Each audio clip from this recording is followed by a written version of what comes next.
नमस्कार दोस्तों, स्वागत है आपके अपने चैनल आईएएस एनालिसिस में। आंसर राइटिंग प्रैक्टिस के अंतर्गत आज अभ्यास प्रश्न संख्या हम लोग 5 कंप्लीट करेंगे और यह सीरीज पूरी तरीके से हिस्ट्री ऑप्शनल और जीएस के प्रश्नों को ध्यान में रख के यहाँ पे कराई जा रही है। इसमें देख पा रहे हैं यूपीएससी और पीसीएस में जो भी प्रश्न पूछा गया है उन प्रश्नों को भी शामिल किया जाता है और ऐसे सारे प्रश्न जीएस में नो डाउट, कोई डाउट ही नहीं है कि रिपीट नहीं होता है। रिपीट होने की भी संभावना यहाँ पूरी तरीके से होती ही होती है। तो इसे ठीक है आप लोग ध्यान में रखिएगा।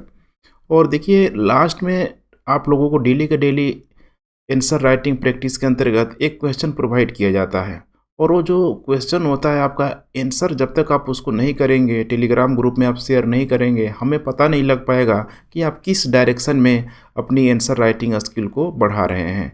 तो इसीलिए आप वो काम करते रहिए। और यहाँ पे जो दूसरा जो मोटिव है कि जो भी प्रश्न यहाँ पे आता है ना, उस प्रश्न को यहाँ पे हम लोग एक ठीक है सोचने का वे देते हैं, उसको कैसे आप डील कर पाएंगे, कैसे आंसर राइटिंग करने से पहले आप सिनॉप्सिस तैयार करेंगे, एक फ्लो चार्ट के माध्यम से एक डायग्राम बना के इस तरीके से आंसर राइटिंग को करेंगे। और इसमें से देखिए देखने से फ़ायदा होता है कि थोड़ा बहुत भी अगर आइडिया हो ना, थोड़ा बहुत भी अगर आइडिया हो तो आप ठीक है आंसर राइटिंग आसानी से आप कर सकते हैं। इतना ही डिफ़िकल्ट नहीं होता है, बस एक बार ठीक है एक ट्राई करने का आप लोग प्रयास कीजिए। तो चलिए हम लोग क्लास को शुरू करते हैं। नए लोग हैं तो चैनल को सब्सक्राइब जरूर कर लीजिए। पीडीएफ के लिए टेलीग्राम ग्रुप को ज्वाइन करना ना भूलें और कोई भी क्यूरी हो तो व्हाट्सएप यहाँ से कर सकते हैं। चलिए आज का प्रश्न है, प्रबोधन के प्रमुख विचार व विश्व इतिहास पर पड़े उसके प्रभावों की विवेचना कीजिए। इसको यूपीपीसीएस हिस्ट्री ऑप्शनल में 2015 में पूछा गया है। कह रहा है कि प्रबोधन के प्रमुख विचार। अब इसका मतलब क्या है कि प्रबोधन काल में जो भी विचार आया निकल के किन किन लोगों के द्वारा कौन कौन सा विचार दिया गया है उसको मेंशन कर देना है और उन लोगों ने जो विचार दिया उसका क्या प्रभाव पड़ा उसका विवेचना करना है। ठीक है, बिल्कुल यहाँ पे ठीक है। अगर देखा जाए तो 2 पार्ट में इसका मतलब इस सवाल को पूछा जा रहा है। तो चलिए हम लोग सिनॉप्सिस बनाते हैं सबसे पहले। और सिनॉप्सिस में पता है कि इंट्रो पार्ट, बॉडी पार्ट और कंक्लूजन पार्ट मस्ट होता है। इन तीनों को अगर आप ठीक है सीक्वेंस में अगर दिखाते हैं तो आपको मार्क्स अच्छे मिलते हैं। चलिए सबसे पहले बात करते हैं हम लोग सिनॉप्सिस में भूमिका की। तो भूमिका में देखिए आपको पूरा का पूरा ठीक है पहले क्या चल रहा था उसको आप ठीक है जोड़ सकते हैं। जैसे कि पुनर्जागरण में क्या हुआ और प्रबोधन काल तक आते थे क्या चेंज हो गया, क्योंकि हिस्ट्री बहुत बड़े चेंज को इंडिकेट कर रहा है। तो पुनर्जागरण से प्रबोधन काल तक जो चेंज हुआ कि पुनर्जागरण में लोग किस तरीके से धार्मिक आंदोलन कर रहे थे, वाणिज्यवाद पे पूरी तरीके से चोट कर रहे थे, सामंतवादी कुलीन व्यवस्था पे चोट कर रहे थे। अब यहाँ तक आते आते आप देखेंगे इस प्रबोधन काल तक आते आते तो इनकी रफ्तार और बढ़ जाती है। चेंज क्या होगा उसमें इनका, तो अब ये तार्किक तरीके से अपनी बातों को रखने लगेंगे। अब जो भी चर्च व्यवस्था के द्वारा बोला जाएगा उन बातों को ये लॉजिकल तरीके से काटने का प्रयास करेंगे। अर्थात ठीक है प्रत्यक्ष प्रमाण, तर्क, इन सारे चीज़ों पे ये लोग बात करने लगेंगे। और यही कारण है कि इनके तर्कों के आगे वो चर्च व्यवस्था पूरी तरीके से देखेंगे तो एकदम दबा दबा सा नजर आएगा। उसके बाद से देखिए यहाँ पे प्रबोधन युग का जो प्रमुख जो विचारक है जैसे लॉक, वोल्टेयर, रूसो, कांट, ठीक है मोंटेस्क्यू, डिडरो, ऐसे बहुत सारे जो विचारक हैं जो अपने उन विचारों के माध्यम से उस समाज को जगाने का प्रयास किया।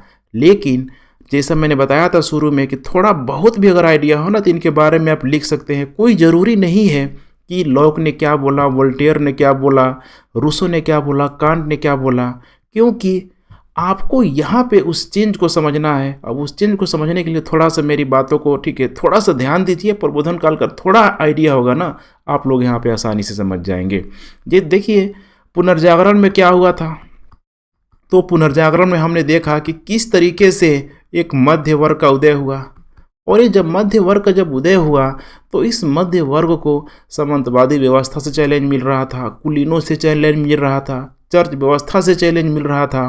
तो अब इस चैलेंज को ये लोग फेस कर रहा है। और आगे चढ़ के ठीक है जब व्यावसायिक क्रांति जब धीरे धीरे ग्रो करने लगा तो शासक का भी उस पर कंट्रोल होने लगा। इसका मतलब कि वाणिज्यवाद पूरी तरीके से आ गया, कमर्शियलिज्म पूरी तरीके से आ गया।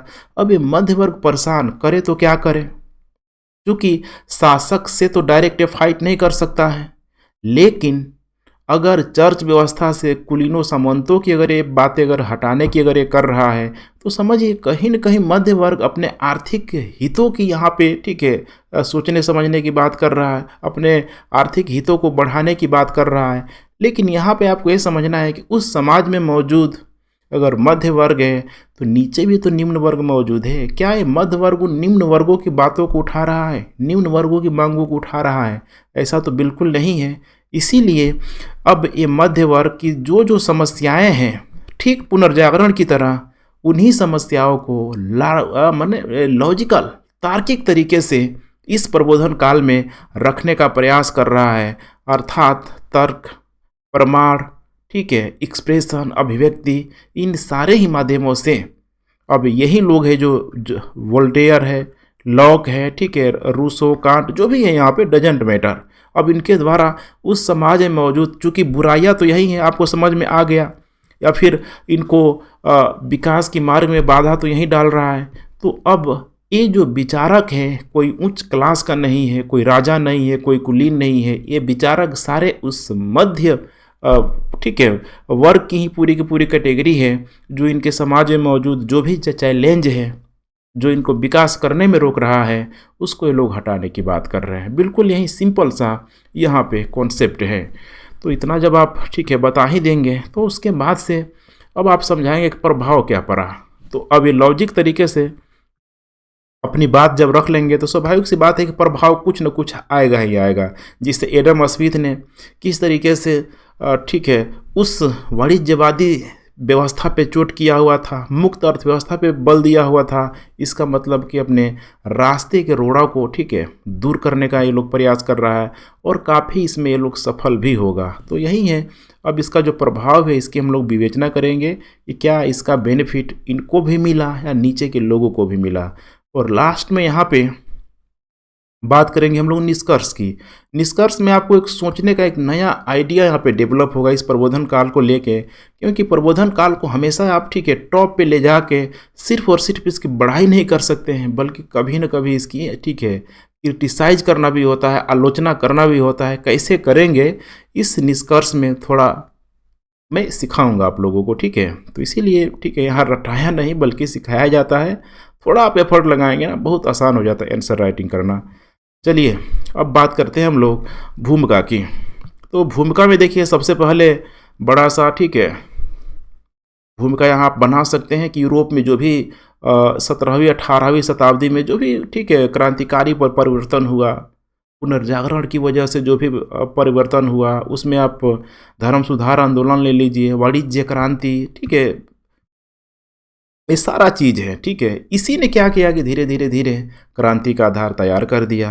अब जब यहाँ पे क्रांति का आधार तैयार कर दिया, तो आगे चल के तो फिर ठीक है और तो अधिक क्रांति हो सकता है, और तो अधिक चेंज आ सकता है। इसीलिए पुनर्जागरण काल में विकसित हुई वैज्ञानिक चेतना ने तर्क और अन्वेषण की प्रकृति ने पूरी तरीके से 18वीं शताब्दी में परिपक्वता प्राप्त कर ली। अर्थात एक मैच्योरिटी स्टेज यहाँ पे आ गया, और मैच्योर होने के बाद तो फिर आदमी कुछ भी कर सकता है अपनी, ठीक है, पॉजिटिव निगेटिव चीज़ों को आदमी समझ सकता है, उसके अकॉर्डिंग अपना डिसीजन भी ले सकता है। और यही हुआ इन विचारकों के द्वारा कि इन्होंने बोला कि इस भौतिक दुनिया और प्रकृति में होने वाली घटनाओं के पीछे किसी न किसी व्यवस्थित, अपरिवर्तनशील और प्राकृतिक नियम का हाथ है। क्योंकि होता क्या था कि उस चर्च व्यवस्था की तरह उन्होंने चर्च व्यवस्था पूरी तरीके से ठीक है गलत तरीके से जो भी प्रकृति में घटनाएं होती थी उसको ईश्वर से कनेक्ट कर देना कि सब ईश्वर चाह रहा है। हर चीज़ को केंद्र बिंदु में ईश्वर को रख के यहाँ पे एक्सप्लेन कर दिया जाता था, और ईश्वर के नाम पे, ईश्वर के डर से कोई मजाल नहीं था कि उस समाज में कोई जाके प्रश्न पूछ दे। गैलीलियो तक का देखिए आंख निकलवा के ठीक है उसको जेल में डलवा दिया गया, क्योंकि गैलीलियो को पता लग गया था कि ठीक है कहीं न कहीं सूर्य का चक्कर पृथ्वी लगा रहा है, और पहले बोला गया था कि नहीं, सारा ब्रह्मांड माने जो भी यूनिवर्स है, ठीक है, ये लोग क्या करता है कि जो भी ग्रह है, तारे हैं, ये लोग पृथ्वी का चक्कर लगाता है सब।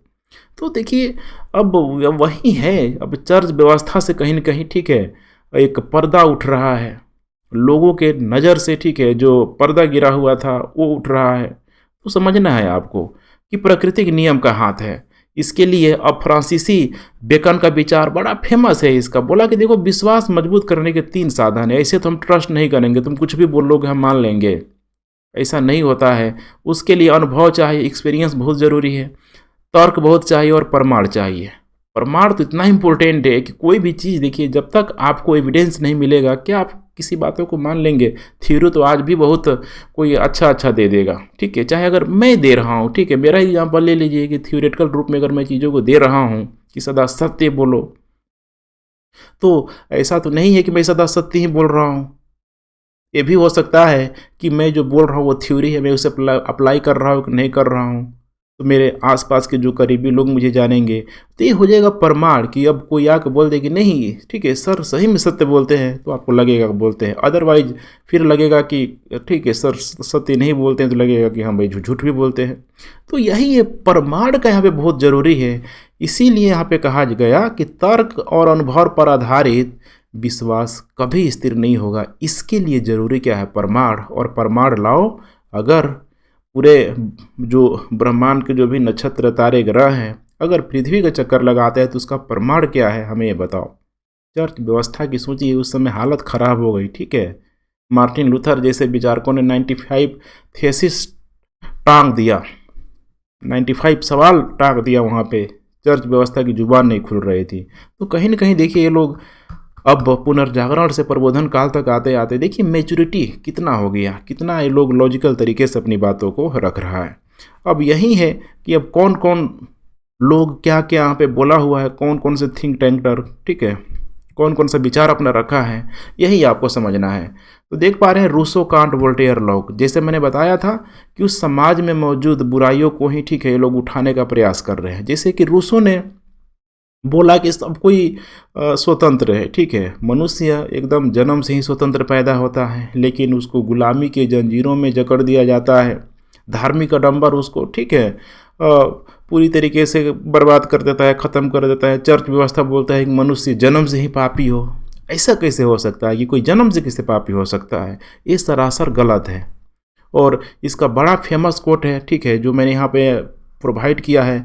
सामान्य इच्छा का सिद्धांत इसने दिया कि देखो, सामान्य इच्छा का सिद्धांत क्या होता है कि जनता का इच्छा होती है, कोई भी जनता, ठीक है, और जो सरकार है, जो सिस्टम है, दोनों के बीच एक, ठीक है, समायोजन होता है, एक कोलैबोरेशन होता है कि भाई तुम हमें चुनो, हम चुन के जाएंगे, उस सिस्टम के अंतर्गत जाएंगे। और जो भी चुने हुए प्रतिनिधि होते हैं, उन चुने हुए प्रतिनिधियों के द्वारा जनता के लिए कार्य यहाँ पे किया जाता है। लेकिन सोचिए, अगर जनता उन प्रतिनिधियों को चुन के उस सिस्टम के अंदर अगर सरकार में अगर भेज रही है, अगर वो व्यक्ति अगर, ठीक है, खराब निकल जाए, काम नहीं करे, तो रूसो बोलता है कि जनता पुनः उसको अगली बार हटा सकती है, कोई यहाँ पे दिक्कत नहीं है। अब सोचिए, रूसो इस तरह की बातें कर रहा है, अर्थात थोड़ा थोड़ा अगर देखेंगे तो इसकी बातें प्रजातंत्र की तरफ जाएगी, गणतंत्र की तरफ जाएगी, जो कहीं न कहीं, ठीक है, चुनने वाली एक मताधिकार जैसी बातों को यहाँ पे बताने का प्रयास करता है। अब यही तो है, देखिए, रूसो के विचार से राज्य का जन्म सत्ता और उन लोगों के बीच इकरारनामा था, माने एक बॉन्ड है यहाँ पे कि देखो इस तरह है, जिन्होंने इसका निर्माण किया। इस तरह सत्ताधारी, यहाँ तक राजा भी जनता का प्रतिनिधि होता है। इसीलिए जैसे ही जनता के प्रतिनिधि स्वतंत्रता, समानता और माने भातृत्व, बंधुत्व में हस्तक्षेप करने लगे, जनता को यह अधिकार प्राप्त होता है कि उन्हें उखाड़ फेंके। इस प्रकार की व्यवस्था में व्यक्ति राज्य का सेवक भी है और स्वामी भी है, बिल्कुल दोनों है, क्योंकि वही व्यक्ति प्रतिनिधि के तौर पे, ठीक है, सिस्टम के अंदर भी जा रहा है और वही व्यक्ति उस सिस्टम को चुन भी रहा है। इस तरह रूसो ने निरंकुश राजतंत्र पर प्रहार किया, राजा के दैवीय अधिकारों पर प्रहार किया, राजा का दैवीय अधिकारों का खंडन किया कि नहीं भाई देखो, तुमको इतना अधिकार नहीं है, तुम ऐसे नहीं कर सकते हो। पूरी तरीके से देखिए, ठीक है, तुमको समझौता करना पड़ेगा, समाज के साथ समझौता करना पड़ेगा, बहुत तुम निरंकुश हो लिए, अब तुम्हारा ऐसा काम नहीं चलेगा। इसका मतलब यही है सामान्य इच्छा। इसका मतलब, सामान्य इच्छा का मतलब जनता की इच्छा। लेकिन यहाँ पे आपको समझना है कि ये सामान्य इच्छा, जनता की इच्छा तो जरूर है, लेकिन जनता की इच्छा से कहीं अधिक जो इच्छा है उस मध्य वर्ग की है, कि मध्य वर्ग ऐसा परिवर्तन चाह रहा है कि इस सत्ता में हमारा अधिकार सबसे अधिक हो। उसके बाद से बात आती है यहाँ पे देखिए कांट का। कांट भी यही बातें बोलता है। कांट भी अब देखिए यही सारे लोग हैं, ठीक है, घुमा फिरा के बातों को बोलना, मोटिव यही होता है कि उस समाज में मौजूद बुराइयों को उजागर करना। और सबसे अधिक उस समाज में मौजूद, ठीक है, जो बातें चल रही है अधिकार को ही लेके चल रही है, और वो अधिकार है चर्च व्यवस्था के खिलाफ, सामंतवादी व्यवस्था के खिलाफ, उस राजतंत्र के खिलाफ। तो बातें भी ये लोग घुमा फिरा के इन्हीं, ठीक है, एंगल में लोग करते हुए नजर आएंगे। इसीलिए कांट भी बोल रहा है कि कांट के अनुसार शासन का स्वरूप चाहे जो भी हो, उसने जनता की इच्छाओं का बोला कि प्रतिनिधित्व अवश्य होना चाहिए, जनता उसमें होना ही होना चाहिए। अर्थात ये भी, ठीक है, एक निर्वाचित टाइप प्रतिनिधियों की बात कर रहा है। यह प्रतिनिधि तो राजा भी हो सकता है, सामंत या मैंने प्रजा का प्रतिनिधि भी कर सकते हैं। कोई जरूरी थोड़े कोई अच्छा व्यक्ति है तो भाई राजा है तो डजेंट मैटर, अच्छा है जनता के लिए काम कर रहा है, सामंत भी है डजेंट मैटर, प्रजा भी ये काम कर रहा है डजेंट मैटर, ठीक है। कांट का लक्ष्य था कि सरकार चाहे जो भी हो, व्यक्ति की नैतिक स्वतंत्रता यहाँ पे मिलनी चाहिए। अर्थात ये बोलता है कि गणतंत्रवादी सरकार हो जिसके तहत लोगों को अधिकतम स्वतंत्रता प्राप्त हो। इस सरकार का संचालन निर्वाचित हुए व्यक्ति प्रतिनिधियों के माध्यम से करने की बात कर रहा है। लेकिन यहाँ पे एक चीज इसका ड्रॉबैक है कि निर्वाचित तो बोल रहा है, लेकिन ये बात कर रहा है कि निर्वाचित वयस्क नहीं होना चाहिए, सीमित मताधिकार के आधार पर होना चाहिए। और सीमित मताधिकार इसीलिए कि मध्य वर्ग की इसमें भागीदारी अधिक होगी। निम्न वर्ग को ये लोग किनारे कर रहा है, क्योंकि ये लोग समझ रहा है कि भाई हमारी जो विचारधारा इतनी प्रगतिशील है, अगर ये निम्न वर्ग तक अगर चली जाए तो निम्न वर्ग के लोग तो तुरंत पूरी तरीके से, ठीक है, एग्रेसिव मोड में आ जाएगा, पूरे सिस्टम को लोग उखाड़ के फेंक देगा। इसीलिए ये लोग अपनी विचारों को, अपनी विचारधाराओं को, ठीक है, अपने मिडिल क्लास तक रखना चाहते हैं, नीचे के लोगों तक ये लोग जाने नहीं देते। कहीं न कहीं इनके पीछे भी एक स्वार्थ है कि मैंने स्वार्थ है कि अगर नीचे के लोगों तक अगर हमारी विचारधाराएं पहुंच गई, हमारी आइडियोलॉजी पहुंच गई तो हमें नुकसान हो सकता है, उनका अधिकार हो जाएगा पूरे के पूरे सिस्टम में, क्योंकि भीड़ तंत्र है वहाँ पे, एक झटके पे वो लोग उखाड़ के फेंक डालेगा। उसके बाद देखिए यहाँ पे वोल्टेयर ये भी कोई नई बातें नहीं बोलता है। बोलता है कि देखो हमको राजतंत्र से कोई मतलब नहीं है, लेकिन राजतंत्र फिर वही निरंकुश राजतंत्र नहीं होना चाहिए, एक संवैधानिक राजतंत्र होना चाहिए।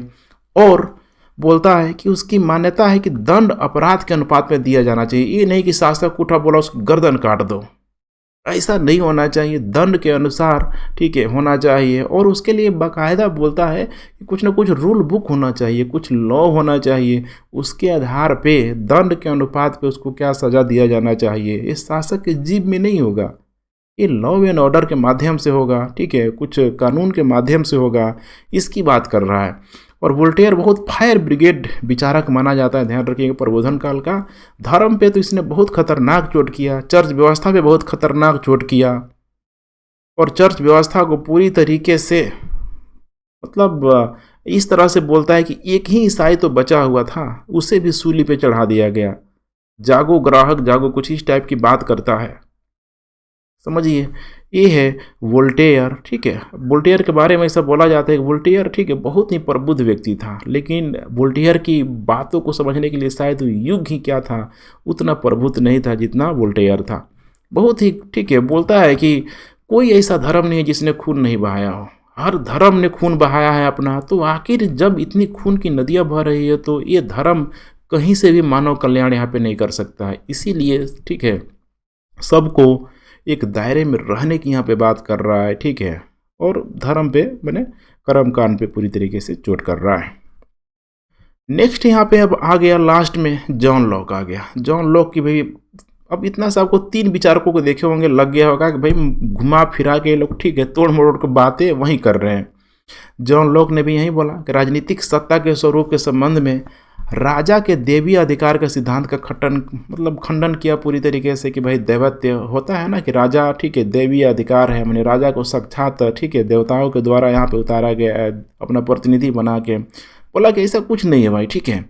कहा कि सरकारी सत्ता का स्वरूप एक न्यास या धरोहर की तरह है, ये अगर शासक ऊपर बैठा हुआ है तो एक ट्रस्ट है, समझिए। तो ट्रस्ट पता है आपको कि वर्तमान में अगर हम लोग ट्रस्ट की बात करते हैं तो उसमें जब तक लोग पैसा नहीं डालेंगे, क्या वो ट्रस्ट लंबे समय तक चल पाएगा? शासक है, लेकिन शासक ट्रस्ट के भरोसे तो चल रहा है, लोग इसमें पैसा डाल रहे तभी तो ये चल रहा है।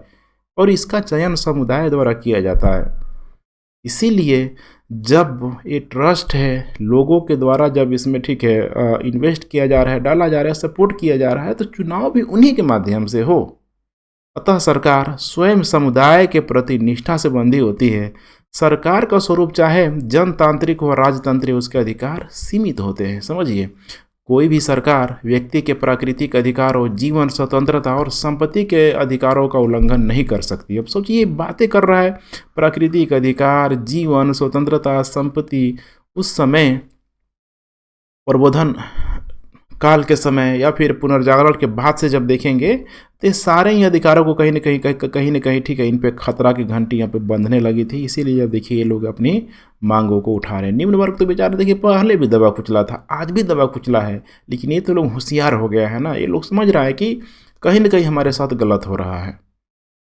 ऐसा करने पर जनता द्वारा इसे हटाया जा सकता है। इस प्रकार जॉन लॉक ने राज्य के संबंध में सीमित संप्रभुता का यहाँ पे सिद्धांत प्रतिपादित किया। और सीमित एक शब्द बार बार लगा है, ये लोग बहुत होशियार है। किसी भी कीमत पे ठीक है, ये लोग नहीं चाह रहा है कि निम्न वर्ग के लोग ठीक है पूरी तरीके से उस ऊपर की व्यवस्था को हटा दे। अदरवाइज फिर ये लोग ठीक है कहाँ जाएंगे, ये लोग तो ख़त्म ही हो जाएंगे। फिर भीड़ तंत्र आएगा, एक झटके में उनको उखाड़ के फेंक डालेगा। तो इसीलिए लोग चाह रहा है, इसीलिए तो है ये लोग उदारवादी बोलते हैं, इनको पूंजीवादी बोलते हैं। परिवर्तन चाहते हैं लेकिन अपने अकॉर्डिंग धीमे धीमे चाहते हैं। अब आइए हम लोग बात करते हैं इसका, देखिए इम्पैक्ट क्या पड़ा, इसका प्रभाव क्या यहाँ पे पड़ा। ठीक है, तो प्रभाव में तो सबसे पहले देखिए, कुछ भी हो निम्न वर्ग को इन लोगों ने ध्यान में रखा नहीं रखा, लेकिन जहाँ कहीं भी अगर प्रगतिशीलता की बात हो, अच्छाई की बात हो, तो देखिए वो तो पैकेज है ना, वो सबको मिलेगा धीरे धीरे वो। और यही हुआ कि प्रबोधन के प्रभाव से आधुनिक विश्व के निर्माण का मार्ग यहाँ पे पूरी तरीके से प्रशस्त होना ही होना था। वैज्ञानिक एवं तकनीकी प्रगति ने निरंकुश राजतंत्र पर चोट की। अब ये वैज्ञानिक और तकनीकी प्रगति देखेंगे औद्योगिकरण के समय इतना एक्टिव हो जाएगा कि उस समय तक आते आते जो ब्रिटेन में अभी तक राजतंत्रात्मक व्यवस्था थी इतना कमजोर हो जाएगी औद्योगिक क्रांति तक आते आते। क्यों? क्योंकि वहाँ पे मध्य वर्ग का विकास हो गया, पूंजीपति वर्ग का विकास हो गया।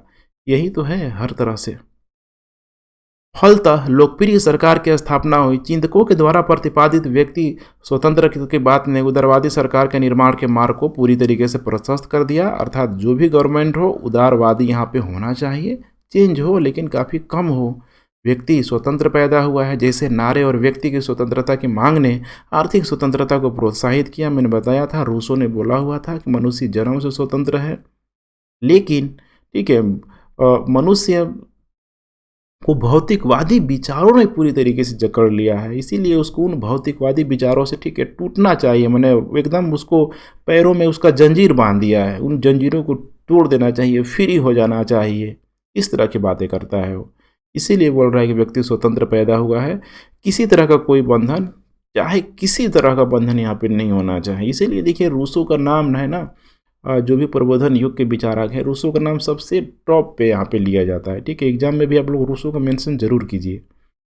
अब यहाँ पे नेक्स्ट है कि इस तरह वाणिज्यवादी आर्थिक नीति से मुक्त अर्थव्यवस्था की बात की जाने लगी। सीधे सीधे अब कहा जा रहा है कि जो अभी तक कमर्शियलिज्म जो चल रहा था, वाणिज्यवाद जो चल रहा था पुनर्जागरण के दौर में जो शुरू हुआ था, अब प्रबोधन काल तक आते आते हुआ कि नहीं, अब भाई इसे ख़त्म करना चाहिए। अब आपको पता है कि वाणिज्यवाद को ख़त्म करने का मतलब क्या है कि शासक की शक्ति में कमी आ जाएगी। और जब शासक की शक्ति में कमी आ जाएगी तो इसकी जगह जो मध्य वर्ग है, मिडिल क्लास है, उसकी शक्ति क्या हो जाएगी, धीरे धीरे बढ़ने लग जाएगी। यही है इसका सिंपल इक्वेशन। और इसी को आगे देखिए यहाँ पे एडम स्मिथ के द्वारा ठीक है बहुत इस विचार को रखा गया कि वेल्थ ऑफ नेशन में 1776 में बड़ा ये फेमस बुक है, इसका एकदम मेंशन आंसर राइटिंग में आप लोग जरूर कीजिएगा। उसमें किया कि भाई ठीक है हर तरह से इसने मुक्त अर्थव्यवस्था पर बल दिया कि कोई भी अगर मिडिल क्लास है, कोई भी व्यापारी वर्ग है, कहीं भी व्यापार कर रहा है तो उस पर किसी का कंट्रोल नहीं होना चाहिए। लेकिन यही एडम स्मिथ जब उपनिवेशों की बात आएगी ठीक है तो थोड़ा गड़बड़ करेगा। ठीक है, उसको फिर मार्क्स आगे चल के ठीक करेगा। आधुनिकीकरण के सिद्धांतों ने समाजों को वर्गीकृत करने और आधुनिक लोकतंत्र शासन का मॉडल खड़ा करने के लिए अतीत और वर्तमान परंपरा और आधुनिक संबंधी ज्ञानोदय की समझदारी से यहाँ पर इससे ठीक है पूरी तरीके से मदद ली। मैंने अच्छी अच्छी बातों को यहाँ पे दिखा दिया गया। जो कुछ भी हो, प्रगतिशील विचारधारा था, आधुनिकीकरण था यहाँ पे, और इसने क्या किया, समाज को एक बेहतर करने का प्रयास किया, एक लोकतांत्रिक मॉडल देने का प्रयास किया।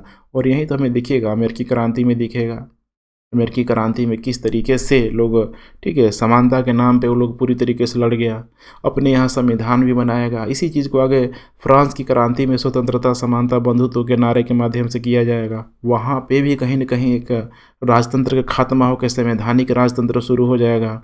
तो कहीं न कहीं देखिए यहाँ पे एक प्रगतिशील विचारधाराओं का अगर जन्म हो रहा है तो उससे समाज में मौजूद जो कुरीतियाँ हैं वो धीरे धीरे वो ख़त्म भी हो रहा है। अब लास्ट में यहाँ पे देखिए निष्कर्ष, जैसे मैंने बताया था बहुत दमदार होने वाला है। देखिए ये जो निष्कर्ष है पूरा पूरा आपको ठीक है विश्लेषण परक राइटिंग स्किल से ही आ सकती है। समझना पड़ेगा चीज़ों को कि आखिर क्या हो रहा है। तो निष्कर्ष में देखिए क्या हुआ कि इस प्रकार निरंकुश सत्ता के विरुद्ध उनके वैचारिक संघर्ष की वजह से निरंकुश सत्ता पे बहुत अधिक चोट पहुंचा, चर्च के अंधविश्वास पर बहुत चोट पहुंचा, कुलीन वर्ग के विशेषाधिकारों की पूरी तरीके से आलोचना की गई। और हो न हो जब ये तीन जो बड़ा ठीक है जो विशेष अधिकार से लैस वाले लोग थे, अगर इनके अधिकारों को अगर डैमेज किया जा रहा है तो कहीं ना कहीं अधिकार तो बढ़ तो रहा है ना। और वो अधिकार मिडिल वर्ग का तेजी से बढ़ रहा है। मिडिल वर्ग का अगर मान के चलिए अगर इतना बढ़ रहा तो निम्न वर्ग का थोड़ा सा भी तो जाएगा ना ऊपर, ये तो स्वाभाविक सी बात है। इसीलिए बोला जा रहा है कि जन सामान्य को भी जरूर मिला होगा। लेकिन ये बहुत यहाँ पे तगड़ा पॉइंट है, किंतु सत्य यह है कि उनकी अपील महज मध्य वर्ग तक सीमित थी। ध्यान रखिएगा, उनकी अपील अंडरलाइन कर लीजिए, मध्य वर्ग तक सीमित थी। चूँकि वो जो भी बातें कर रहे हैं ना, वो चाह रहे हैं कि ऐसी प्रगतिशील बातें हमारे तक ही सीमित हो ताकि इसका बेनिफिट हमें सिर्फ हमें ही और हमें ही मिले।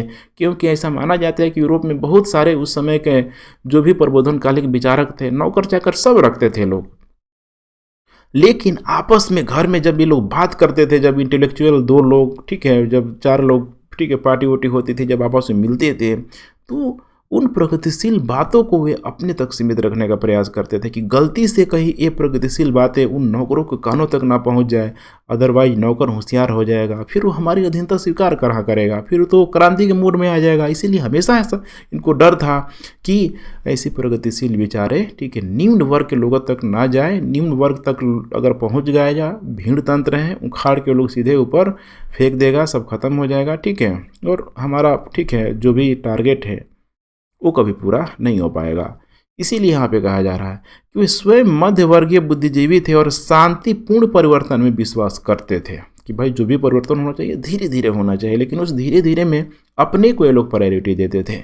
इसीलिए उन्हें यह डर था कि जन सामान्य के बीच उनके प्रचार का न उनके विचारों का प्रसार कहीं कोई क्रांति उत्पन्न नहीं कर दे। और आखिर ये हुआ भी। फ्रांस की क्रांति में आप लोगों ने ठीक है देखा था कि किस तरीके से जब संवैधानिक राजतंत्र आया, धीरे धीरे जब वो फेल हो गया, उन उदारवादियों के द्वारा जब चलाया जा रहा था, तो एकदम नीचे से जे को भी अंदर लाएगा, पूरा का पूरा आमूल चूक पूरी तरीके से परिवर्तन कर देगा। तो इसमें कोई कहना यहाँ पे गलत नहीं होगा। लेकिन देखिए ये मध्य वर्ग ठीक है, इस वर्ल्ड हिस्ट्री में इस मध्य वर्ग को अगर आपने समझ लिया, मध्य वर्ग और निम्न वर्ग के इक्वेशन को, और खासकर शासक वर्ग के इक्वेशन को, जो कुलीन चर्च है उनके इक्वेशन को, तो फिर वर्ग मैंने वर्ल्ड हिस्ट्री फिर आपकी मुट्ठी में है।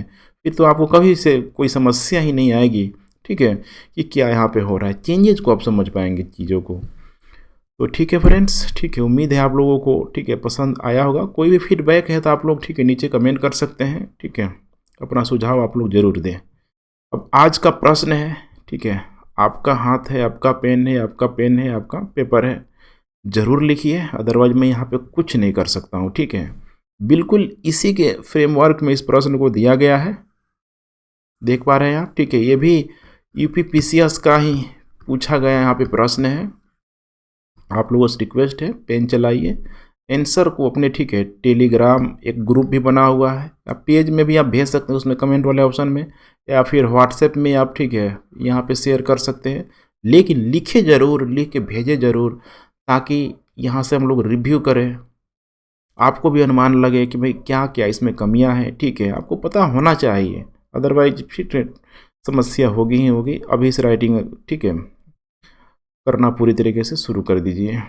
तो ठीक है फ्रेंड्स, लेक्चर पसंद आ रहा है तो इसे शेयर करते रहें एंड थैंक्स फॉर वाचिंग। जय हिंद।